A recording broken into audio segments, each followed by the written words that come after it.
In our post-COVID world, I'm sure that everyone has heard about the World Health Organization. But do most of us really understand how it came about and what it actually is? In this video, we try to answer one central question, which is, who is the WHO?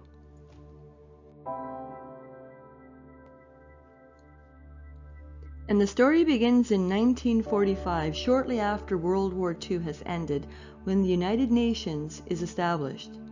In the late 1800s, the founder of Standard Oil, John D. Rockefeller, became incredibly wealthy. Some of his enormous fortune was moved into a tax-exempt foundation, which also quickly grew to an enormous and powerful size. In 1947, thanks to the generosity of his heirs, the UN was able to establish its headquarters right in the heart of New York City. During the first couple of years, a health organization within the UN was already beginning to form. Then, in 1948, the UN formally establishes the World Health Organization. So what then is the World Health Assembly? According to the WHO website, it is the decision-making body made up of a delegate or representative from each of the member states.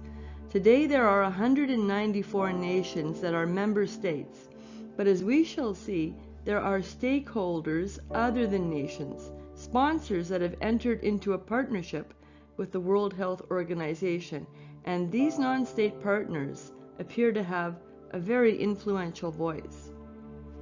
I found a great article published in April of 2023 by the O'Neill Institute for National and Global Health Law. It provides an accurate, factual timeline of all significant events pertaining to the WHO since the beginning. Unfortunately, as we shall see, not everything that the O'Neill Institute publishes is based on facts.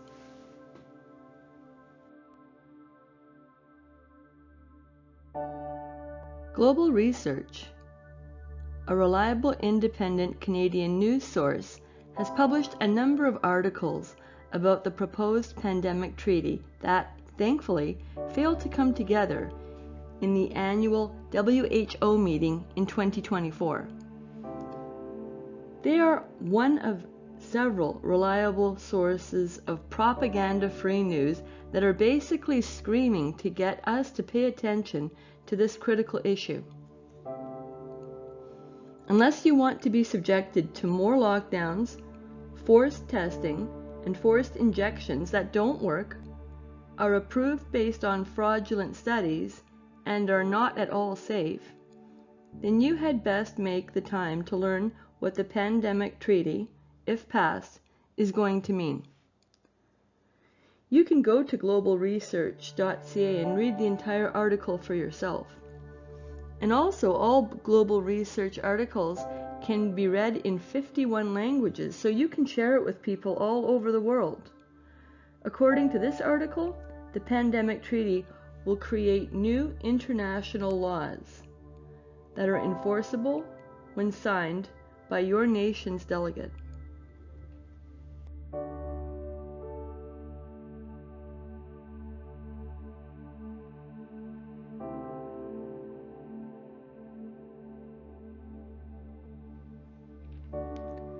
So if an unelected international government has quietly been trying to seize global power behind our backs while we were unaware, and now we know, the question is, what are we going to do about it?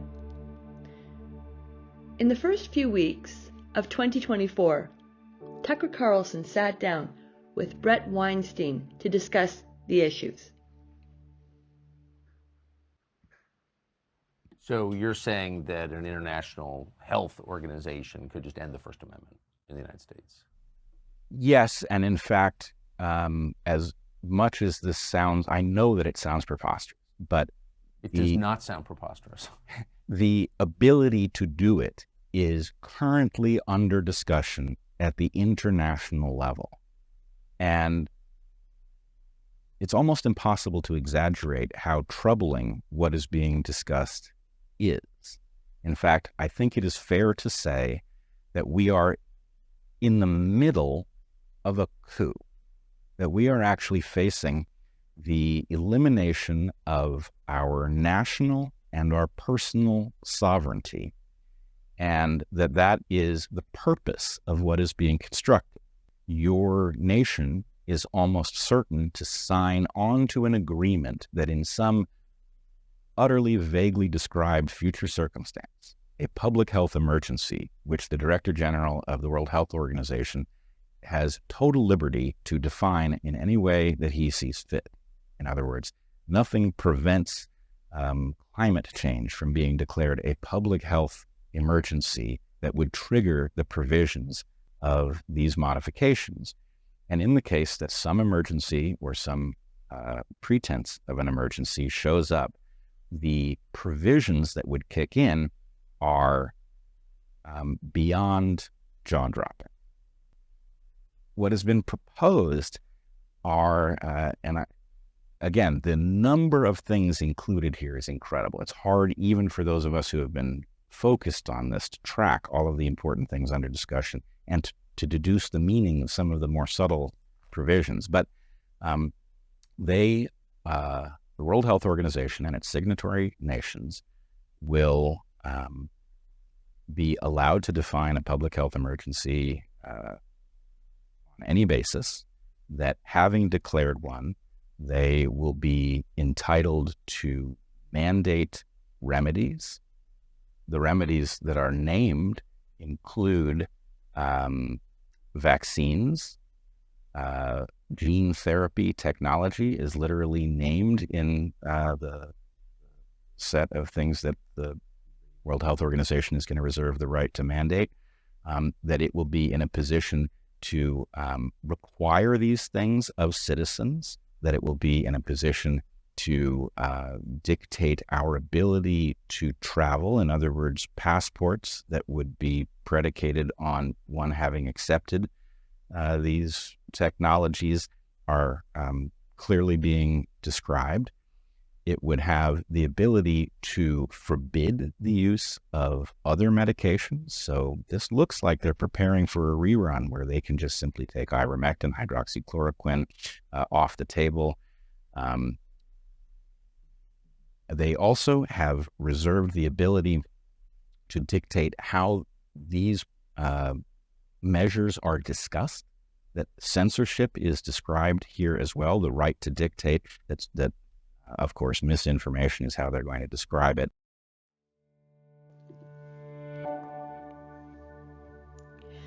So let's go over what we just heard. Within the new international laws they are creating, the World Health Organization is trying to declare the power to limit free speech, to deny everyone on the planet the right to question, criticize, or object to anything they say or do.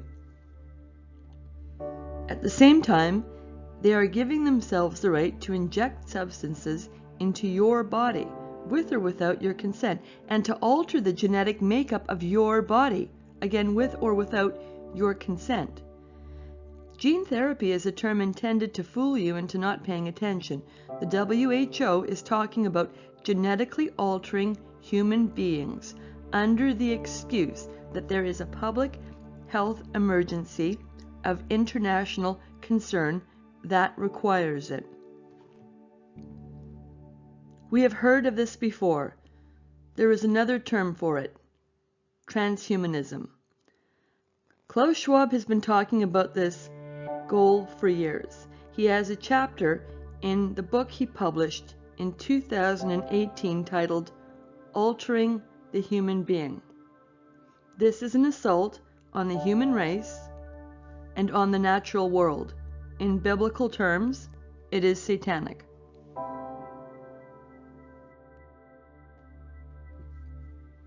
It is March of 2025, and I just can't seem to finish this documentary on the World Health Organization, as new and important related information continues to surface. Information which simply must be mentioned. Despite being in office for his second term for only 3 months, Donald Trump has initiated a lot of big changes that keep everyone around the world watching and talking about him. Tariffs seem to be the big focus here in Canada lately, but I want to draw attention to the fact that he signed an executive order to withdraw the United States from the WHO. In January, this action was all over the news, independent and mainstream media alike. The withdrawal is posted on the official website of the White House, with a title that leaves no room for misunderstanding. Withdrawing the United States from the World Health Organization. Several reasons are cited, including the organization's mishandling of the COVID-19 pandemic and the demand for unfair payments from the United States. We read that the executive order from January of 2021, which pledges that the U.S. will not only combat COVID-19, but provide leadership on global health security, is hereby revoked. We read that the U.S. will no longer provide funds, support, or resources to the WHO, and that staff members who were collaborating with the WHO will have their jobs reassigned. As for the previous U.S. global health security strategy, the new policy is, quote, review, rescind, and replace. The Secretary of State is to notify both the UN and the WHO of this withdrawal, and while it is taking place, all negotiations on the pandemic treaty and amendments to the international health regulations will cease. Pretty clear, I'd say. So why is it that when I go to the World Health Organization website on March 20th, 2025, exactly 2 months later, I still read that there are 194 members. Actually, only 193 members are pictured. I am not sure who is missing, but it is not the U.S. Why is it that the United States is still listed as a nation member? This is a question I do not have an answer to. One thing that is important to understand is something known as the International Health Regulations. In 1969, the member nations of the WHO created an instrument to identify diseases of particular importance. Originally, the focus was on 6 diseases, but it was later narrowed down to just 3. These international health regulations were deemed sufficient for many years, over 3 decades actually, until they were revised in 2005 following the SARS outbreak. The revision that took place in 2005 is very important to understand, as it set the stage for the sweeping changes that the WHO is trying to implement today. As I already mentioned, you can find a number of good articles on globalresearch.ca that are to do with this pandemic treaty.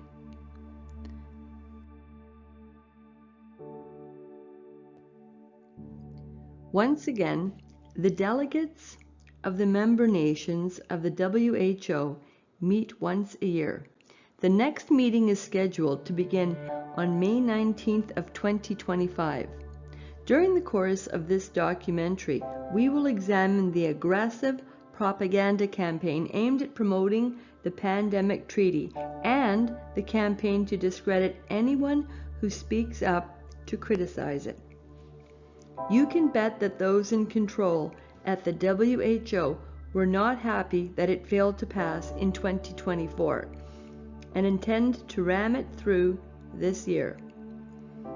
The recent departure of the U.S. is great news, but even Americans should take nothing for granted. This should be our focus over the next 2 weeks, to spread awareness and email our government representatives expressing that we are completely against it. Now, let's continue. A scientist named Dr. Astrid Stuckelberger agreed to be interviewed by a team of European lawyers who were looking into everything. After working closely with the World Health Organization for many years, she could share insight and provide important information that few other people could about how the organization operates, about its membership, and about who controls it. As you can see, Dr. Astrid has impressive credentials. She worked closely with the WHO and the University Hospital of Geneva for 30 years. In the year 2014, she obtained the higher rank of Private Docent of Medicine. She was highly sought to give lectures and very well respected until the year 2020, when she began to speak out about the corruption and was abruptly cancelled.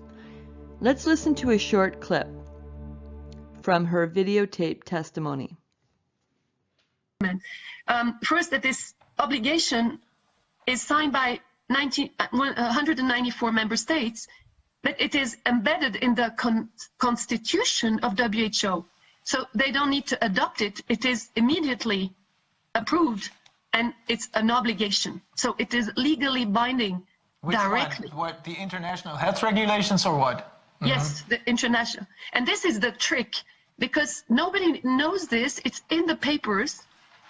But you have to go and dig, and it's what, that's what I'm finding out. You have to go and dig the inconsistencies of everything they're doing to see that they are directing as a corporate agency, WHO. Because on behalf of the health security of the international health regulation, they have made a third edition, because the 2005 edition is the second edition. The first one was in 1969. But the booklet of 2005, I don't know if you've seen it. Or the booklet, this one, you see, is 2005, but it's written second edition, and the third edition comes, I saw just now, in 2014, would enter into force in 2016. And this has made the health security a dictatorship, where Director General can decide on his own to sell vaccines, to sell the PCR, instead of all the documents that say you have to have a confirmation of a clinical and of there are other tests than PCR. So I'm finding out some inconsistencies that have not been used at all in law. This video is one of many included in the video library of erasingeden.com in the category titled Experts Armed with Evidence. I thought I'd finished this video, and then I came across an interview with Dr. David Martin that I hadn't seen.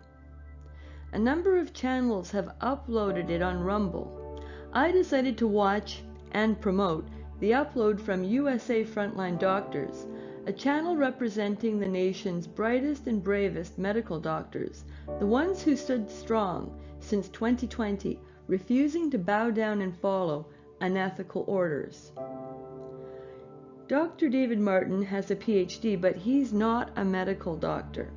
He is, however, an expert in analyzing complex information and laws. Those who recognize him probably encountered him, as I did, for the first time in Plandemic 2. If you haven't watched the entire 3-part series, I encourage you to do so. Links to all 3 videos can be found at thislittlelight.site on the full documentary films page. The links will take you right to the official Plandemic series website. In this recent video, David Martin talks about a simulation depicting a future pandemic that was produced several years ago. We'll come back to that, but first I'd like to look at some of his comments on the origins of the WHO. According to David Martin, we have to go back to 1913 and, quote, look at the Rockefeller Foundation and, a few years later, the Wellcome Trust, which became the colluding parties that authorized the idea of allopathic medicine becoming the agency through which behavior modification will be done through medicine. And lo and behold, in the early 1950s, just a handful of years after the World Health Organization was established, there were huge trials for vaccines done on children. Dwight Eisenhower served 2 terms as U.S. President. He was in the Oval Office for most of the 1950s. Let's listen to his stark warning in his farewell speech that he delivered in 1961.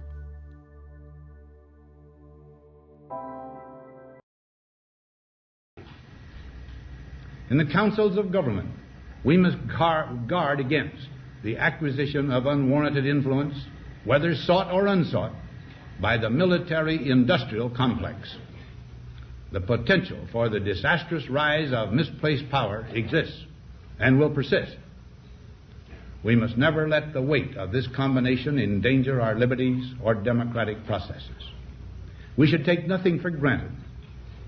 Only an alert and knowledgeable citizenry can compel the proper meshing of the huge industrial and military machinery of defense with our peaceful methods and goals, so that security and liberty may prosper together.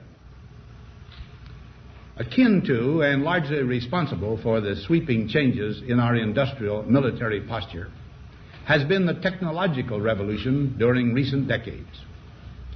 In this revolution, research has become central.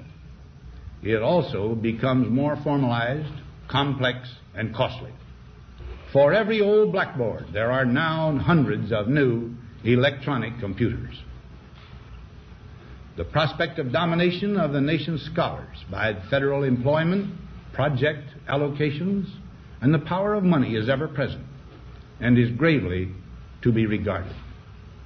Yet in holding scientific research and discovery in respect, as we should, we must also be alert to the equal and opposite danger that public policy could itself become the captive of a scientific, technological elite.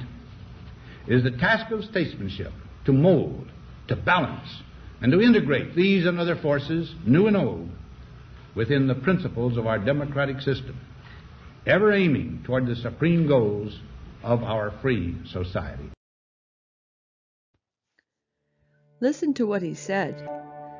He warned that public policy could become captive of a scientific, technological elite, and that, quote, only an alert and knowledgeable citizenry can prevent such an outcome and ensure that, quote, security and liberty can continue to prosper together. It was certainly an unusual farewell speech with an unexpected and shocking warning that a powerful elite group exists, a group with the potential to seize power. President Eisenhower delivered this farewell speech on January 17th in 1961.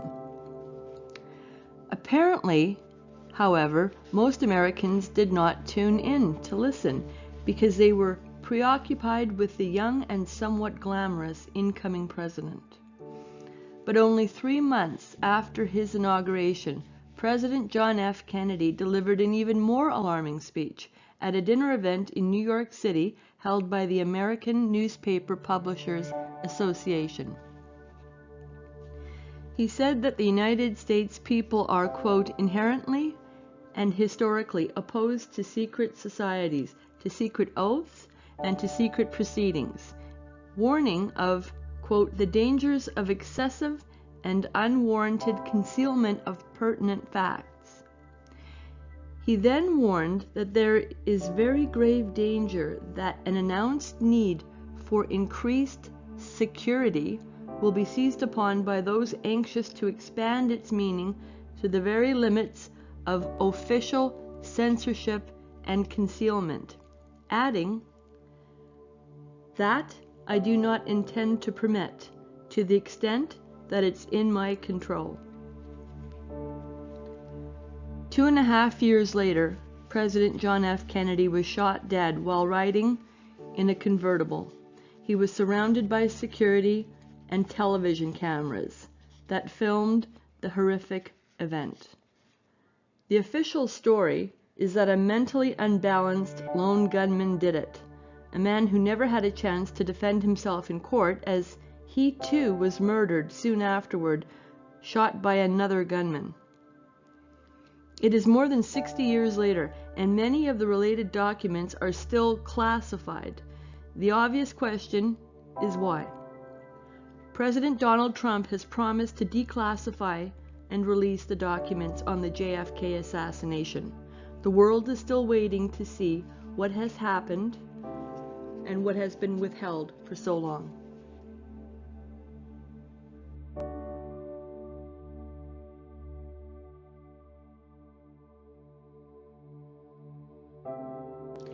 Today, we are once again being warned of the danger of a conspiracy and of the existence of an international shadow government that is working behind the scenes, trying to establish global control. David Martin tells us that the World Health Organization was not in fact established to protect public health around the world. It was established as a criminal liability shield.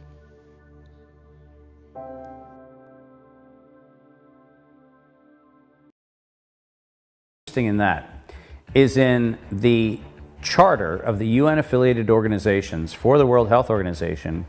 They wrote into the charter the absolute liability shield from all criminal prosecution in perpetuity for any person associated with the World Health Organization and any of its activities, where it quite specifically goes down to the level of saying you cannot be prosecuted for any crime of any manner in any way as long as you do it under the umbrella of the World Health Organization.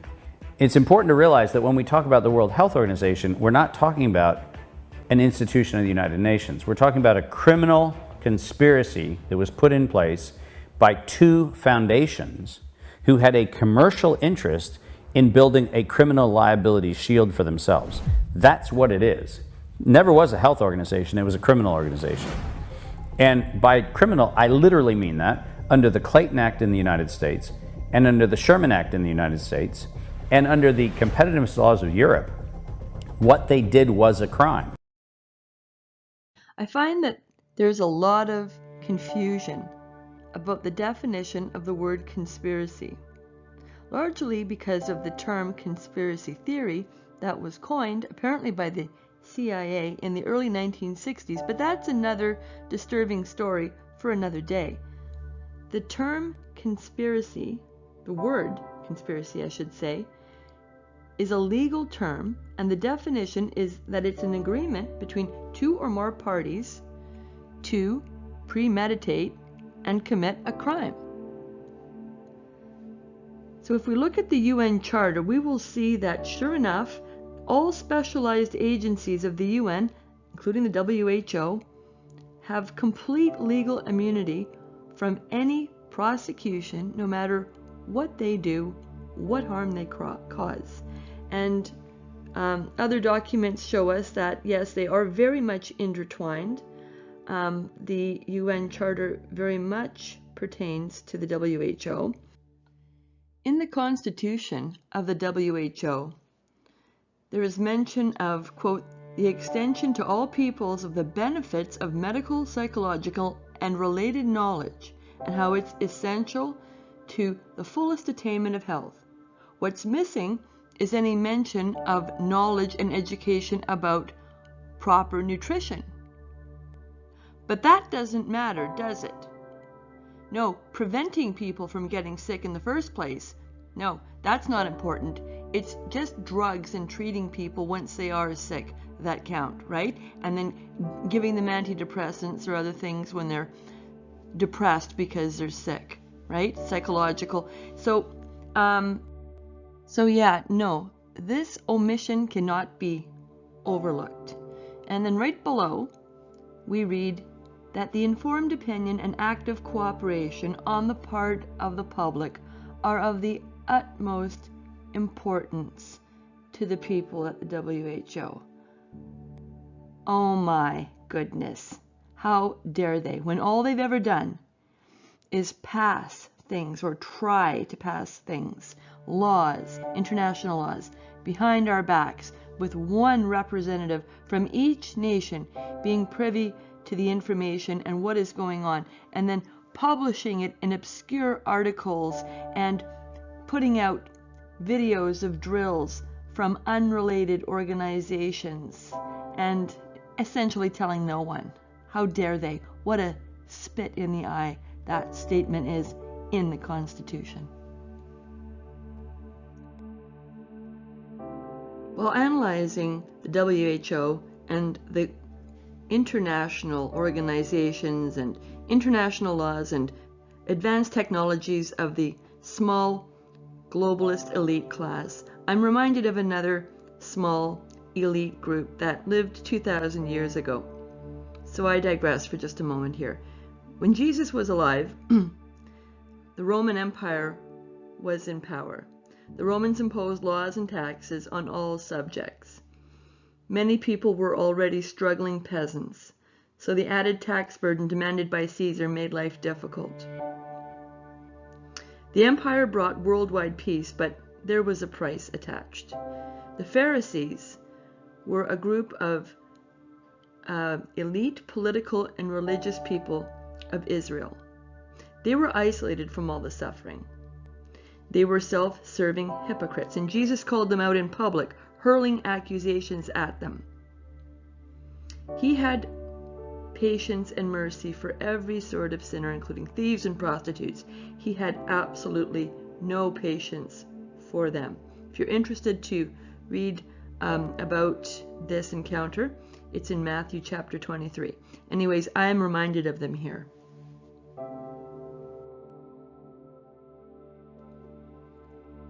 Just for a moment, I would like to divert our attention back to the O'Neill Institute of National and Global Health Law. On their website, we can learn a little bit about their founders, including Linda and Timothy O'Neill. Timothy O'Neill is a lawyer who joined Goldman Sachs in 1985 and became a partner in 1990. He is also on the board of directors of a U.S. medical college. So we can say that the O'Neill Institute has ties to Wall Street and the curriculum of medical schools.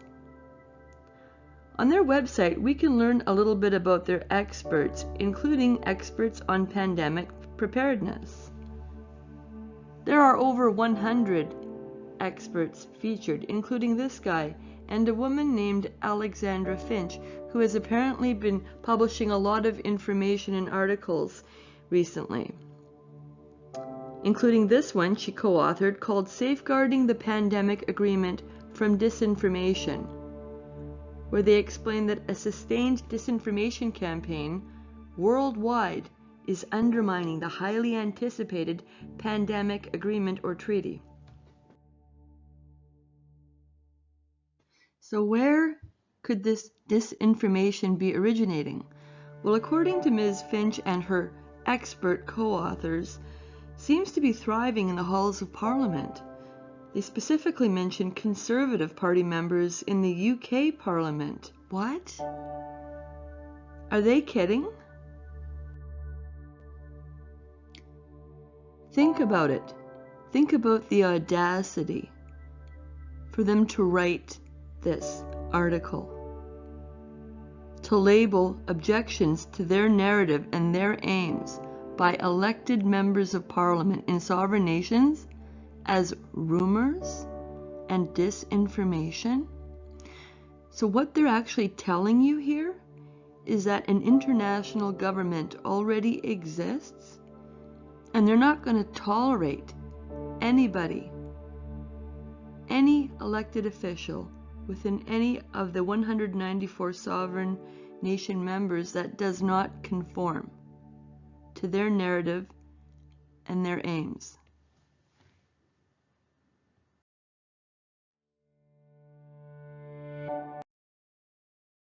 Well, in fact, I want to ask you to pause and play a soundbite from Tedros in which he alludes to this, and I want to get your assessment of it. Here it is.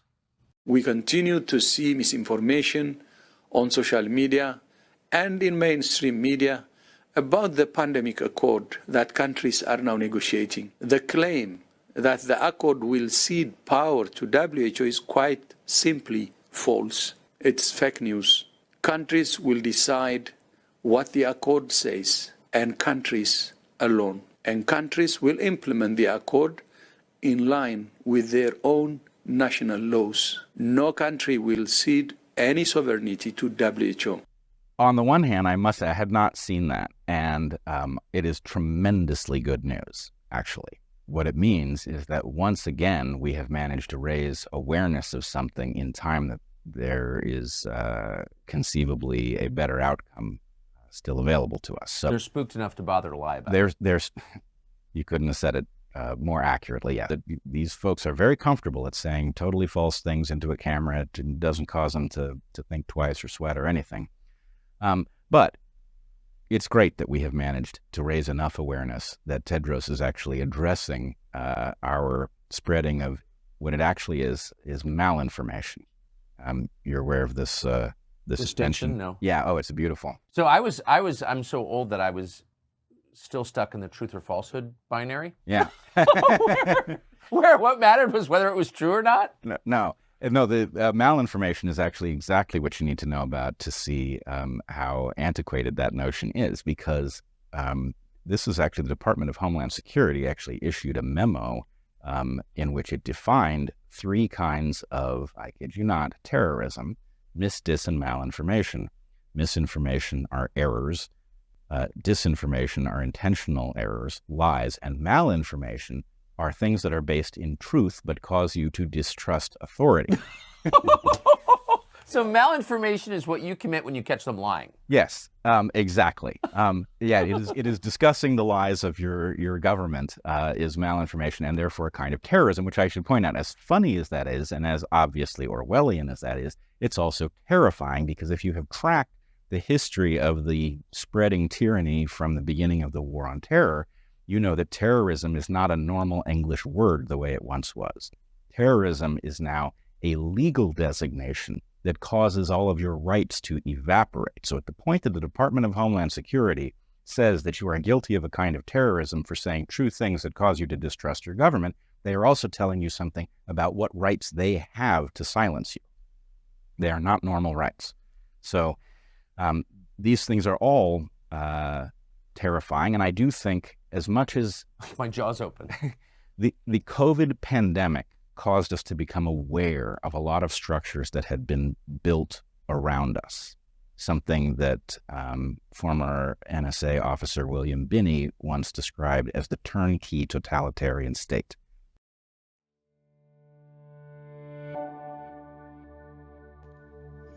So a quick search online supports everything that Bret Weinstein just said.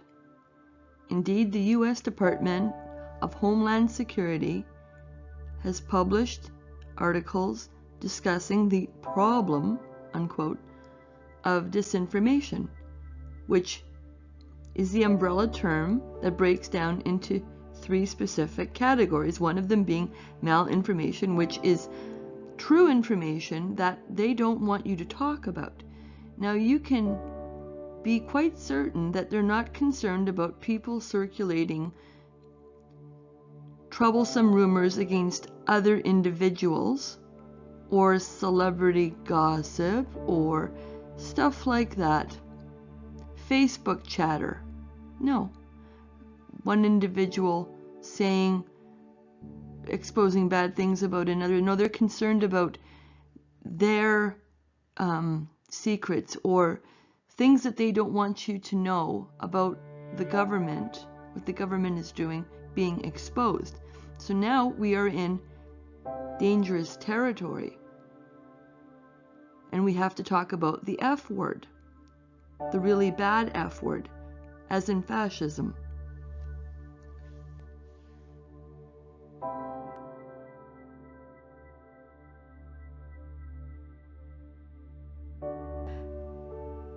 In this other article, published in the Journal of Global Health Law, again co-authored by Ms. Finch, we see that the international health regulations that were revised in 2005 have remained a primary binding legal instrument. Oh, I thought this was a rumor.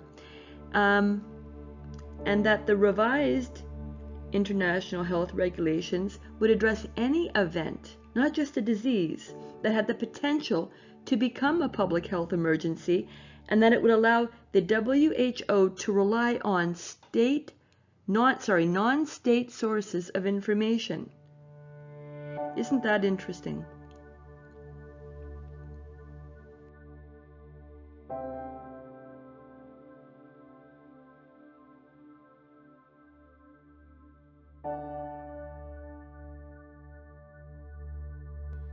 Back to that article, Safeguarding the Pandemic Agreement from Disinformation, we read this.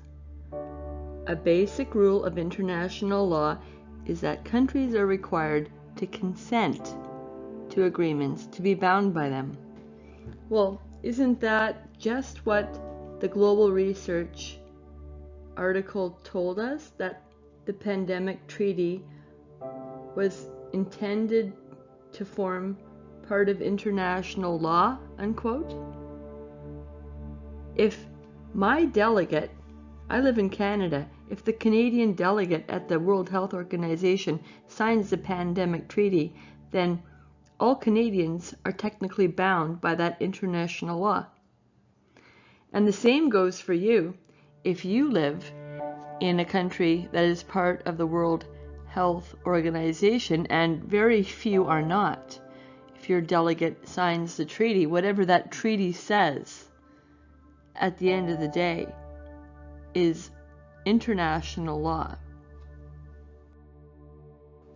In 2009, we saw the first public health emergency of international concern, unquote. Good thing that the framework to deal with it was already in place.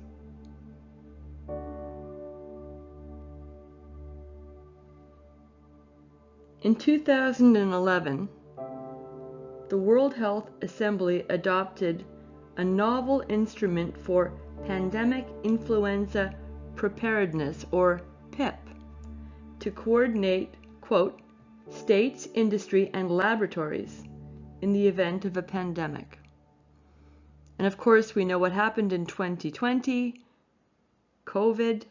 So the World Health Organization and partners sprang into action, launching the accelerator.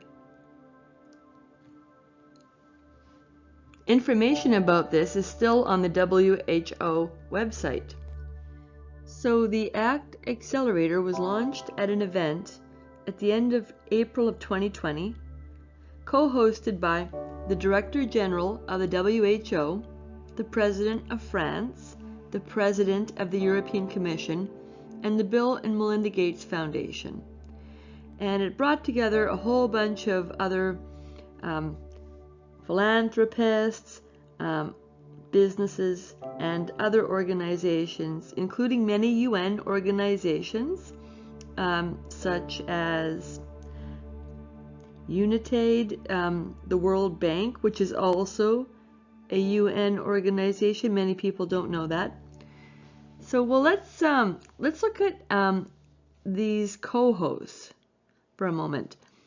First, the President of France, Emmanuel Macron, basically the apple of Klaus Schwab's eye, rivaled perhaps only by Canada's Justin Trudeau.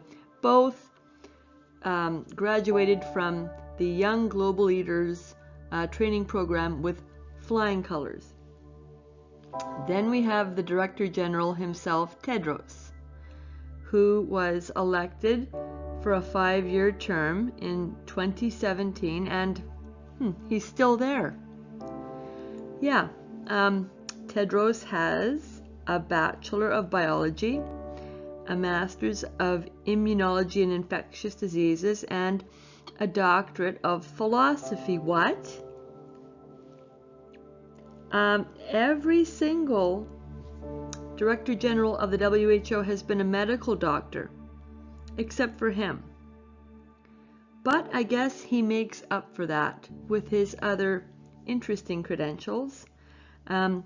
He was a member of a violent Ethiopian rebel group, apparently.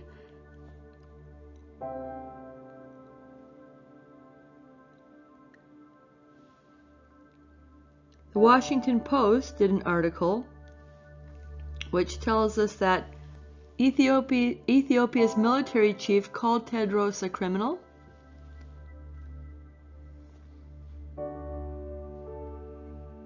And yeah, he was re-elected for a second term in May of 2022 by secret ballot. No chance of tampering there.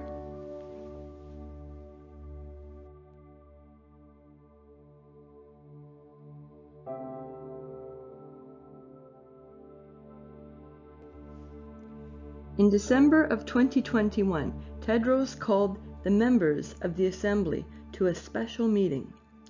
The World Health Assembly only meets once a year. This is the second time in history a special meeting has ever taken place, since 1948. The reason the meeting was called is because of the need to establish an intergovernmental negotiating body that could go to work on further necessary revisions to the international health regulations and to create a new pandemic treaty. The WHO wanted to make the world better prepared for the next pandemic. The World Economic Forum chimes in saying that it will save lives in the future.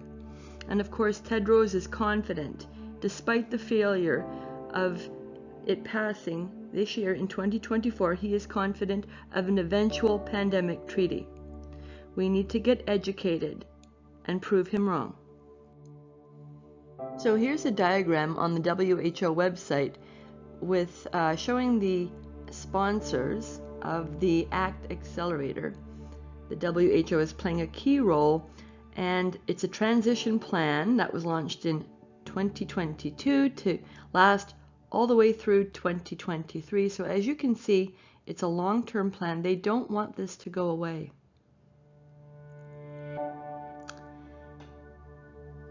And while it is outside of this video to take an in-depth look at the sponsors, we really must spend a few moments to look at 2 or 3 of the key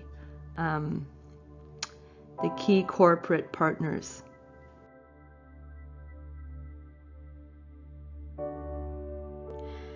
As we mentioned in the beginning of this video, the Rockefellers were there to help establish the UN in the first place. On the WHO website, we see the words published in 2022, celebrating over 70 years of collaboration with the Rockefeller Foundation that has long been a pioneer in global health. Well, that is true, and actually an understatement. The history of the Rockefeller Foundation meddling in medicine and medical definitions of disease and the curriculum of medical colleges goes way back to the late 1800s and John D. Rockefeller himself. Today, we see that there's a focus on virus testing and, quote, strengthening genomic surveillance.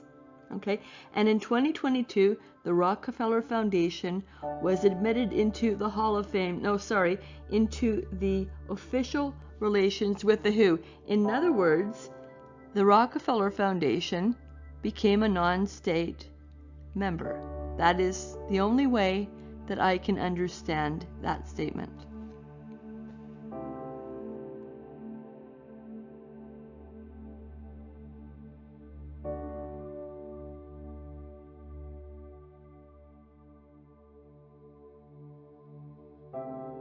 Another person that is important enough to mention here is Bill Gates, who has contributed a lot of money to the WHO through the Bill and Melinda Gates Foundation and Gavi. If you add them together, it's almost $1.2 billion, and nobody can explain it better than this insider, this lovely, brave woman who knows a lot about Gavi and the WHO because she worked so closely throughout the 90s for them, basically.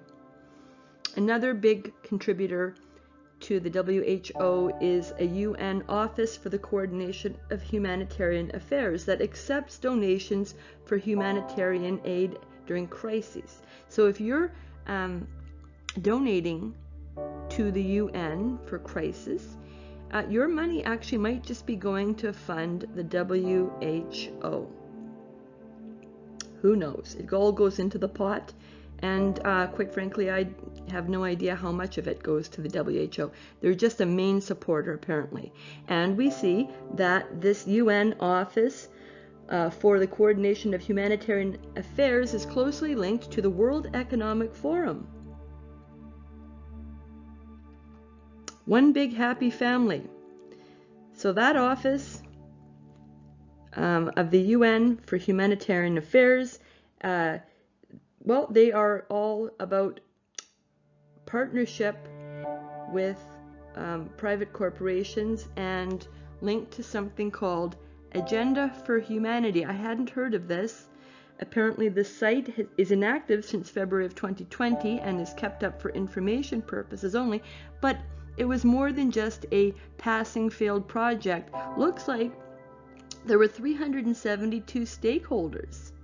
I counted 18 of those stakeholders as being UN organizations with the UN in their name, but there are other UN organizations affiliated or stakeholders that do not have UN in their name, but they're still UN organizations. Also, something called the Global Fund is another important stakeholder of Agenda for Humanity. I hadn't heard of this one either. Apparently, they're not a small fish in the pool here. They have a board comprised of 20 voting constituencies that represent the private sector, private foundations, and non-governmental organizations. And they vote on how their funds are going to be distributed. What an interesting graphic that was, by the way. Here are some of the people that are funding the Global Fund. People like Google Cloud, Microsoft, something called the Skull Foundation, which is would be interesting to look into in another video in the future. And it looks like they have, by February of 2024, they've accumulated 4.3 billion. And wow, is that Bono down there? Yeah, he deserves his own video, actually. There's a lot to say about Bono. So we can see that the World Health Organization is actually an arm of the UN that is crucial for international law and the enforcing of international law. This lovely redacted article was celebrating the major win for now against the pandemic treaty, but we have to stay diligent and spread information, facts to others, and educate ourselves and others.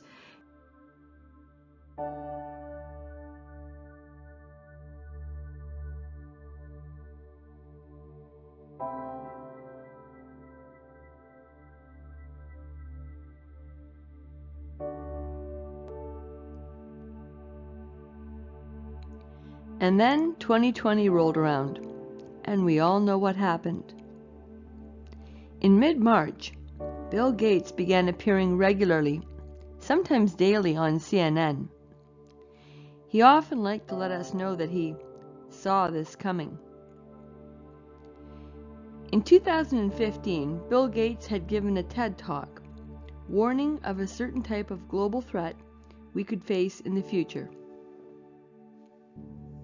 In October of 2019, a simulation event was held in New York, apparently to teach and train public health and government officials how to respond should a deadly virus spread throughout the world. One of the areas of concern was the anticipated spread of misinformation.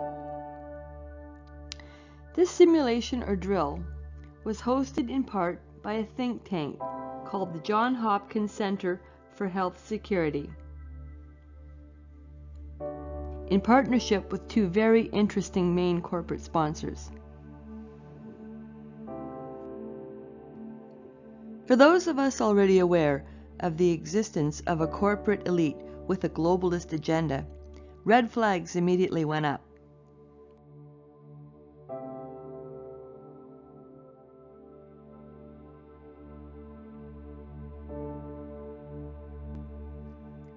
Many of us were already tapped into reliable independent news sources that were digging up all sorts of facts. But even on mainstream news, you could spot all sorts of inconsistencies if you were paying attention.